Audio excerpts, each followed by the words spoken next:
So we start our experiment with loading the method, and I have created some revision of solubility method, so let me start it here. So in the top, the portion is the same as in any experiment. We put the name of compound. What's our weight? 20.26.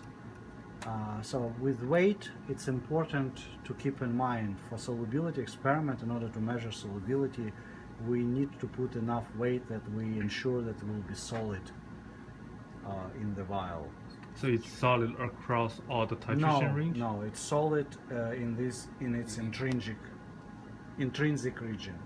So whether we can get some estimate of solubility either from prediction software or from somewhere else, or some rough experiment, let's say we just put powder in the pH of the and see about how much powder is needed to reach saturation.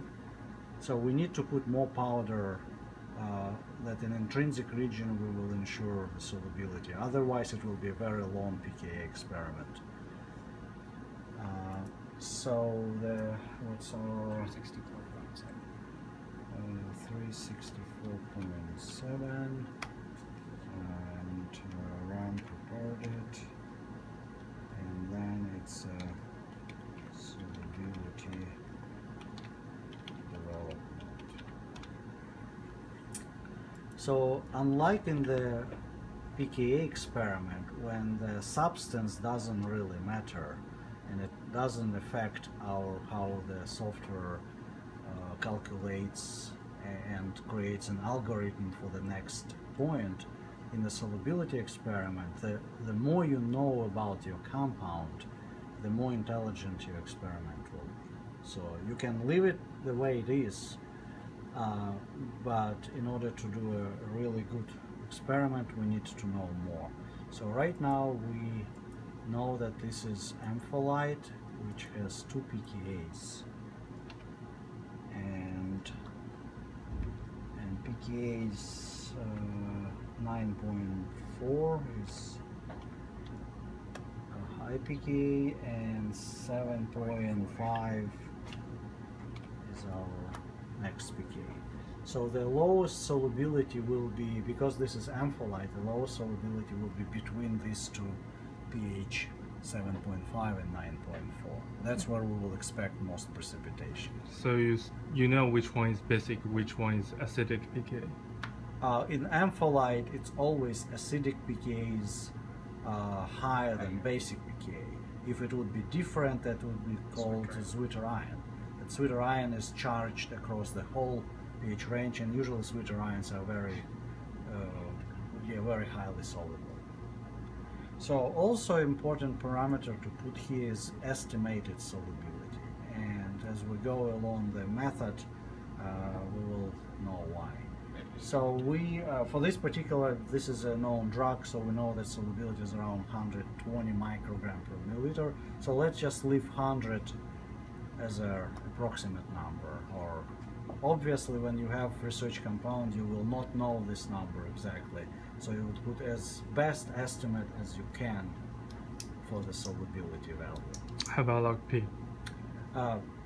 Log P is not important, so if you don't know anything about solubility, then I believe log P will be used to estimate solubility based on the empiric formula, but it's better to put estimated solubility. So titration direction, if it were, so we actually want to start in the midst of precipitation. So if it would be an acid, titration would go up. If it would be base, it would be going down. Now we have the most difficult case, we have ampholyte, which means that the solubility will be somewhere in between of these two. So for this ampholyte, let's try the alternative directions. I'm curious how the data will look between them. So we'll do alternative down up. So our first titration will go down, next will be up to up, and the third one will be down again. So in our minimum pH, because we have 7.5, so I think somewhere pH 4 should be good enough for us, and we'll go up to 11 because 9.4. So we want to go beyond our pKa. We don't need to beyond the pKa for 2 pH units? It's not let's see, this is now acidic pKa. There's no exact rule where we should go, and again it depends also on solubility. So right, so we will see how this goes. We can go 11.5. So just keep it. Okay, so we had 3, so yeah, 4 to 11.5. Number of titration 3. Let's just add 10 milliliters of water. And we will not add any more water for second and third titration. pH adjustment will be the same as we usually have, calculated with 0.2. No solvent, although in principle solubility can be done with solvent as well. And if we do it with solvent, that's good for very, very low soluble compounds. Then the aqueous solubility will be calculated in the group as a projection of 3 solvent ratios, similar as we do with pKa. We will not use UV for this one. This will be purely potentiometric. And now this is specific parameters for solubility titration. So as you can see, we have solubility titration checked here. So that indicates that this will use solubility titration algorithm. Critical zone width plus minus pH. So what is critical zone and how it's calculated? So what software does, it calculates based on the entered solubility and entered pKa values. The software calculates theoretically where the compound should be go from fully dissolved to precipitated state. And this is a critical pH. So this calculates a critical pH point. And then, because in most cases this will be a research compound, when we don't know exactly all of these are estimated parameters. So we say, okay, somewhere plus minus 1 pH unit from this calculated theoretical value, we will anticipate that our compound will go from fully dissolved state to precipitated, or vice versa, from a state where it has a precipitant to a state where it's fully dissolved. And in this critical zone, our equilibrium reaching equilibrium is really tricky, because you have constantly redissolving compound.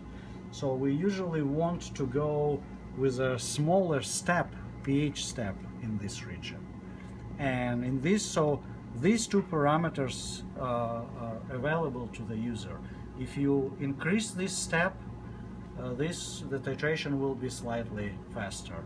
If you decrease this width, it will be also slightly faster. So these two parameters, how user can handle the length of the solubility experiment.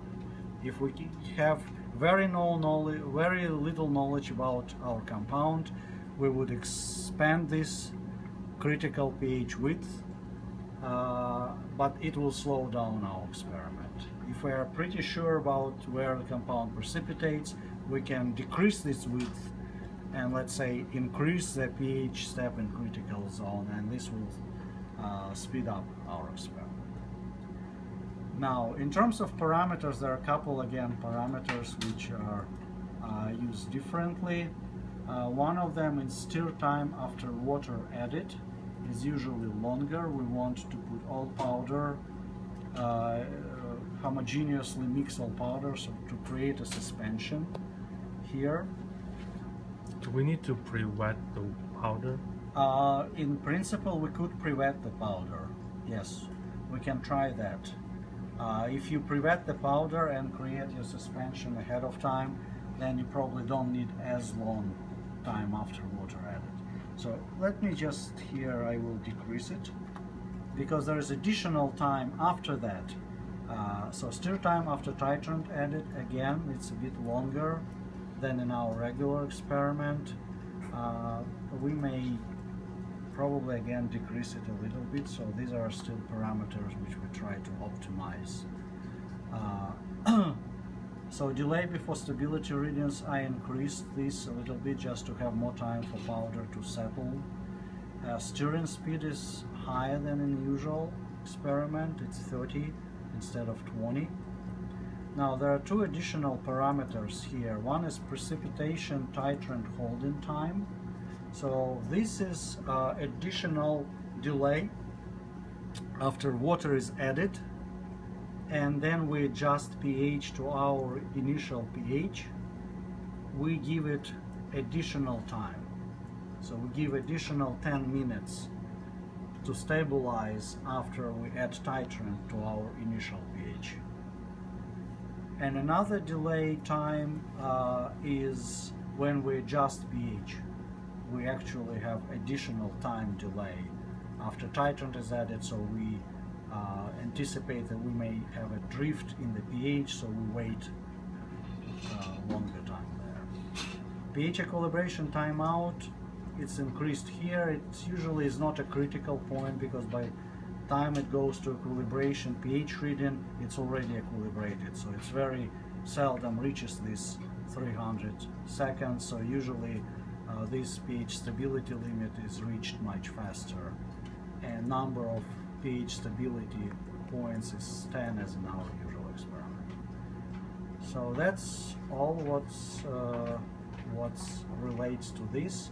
One additional parameter I want to briefly talk about is pause for sonication. If we have this checked after water is added, the assay continuation will pause and will give user an option to take the vial to the sonicator and sonicate there. So,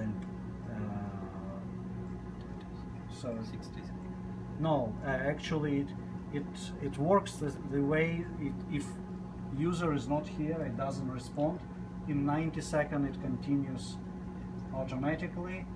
If a user responds, then it pauses until user clicks OK. So it's not 90 seconds when you have to run and run back. So it's you either do it or you do not. All right, so this we can start experiment, and all preparation goes exactly the same.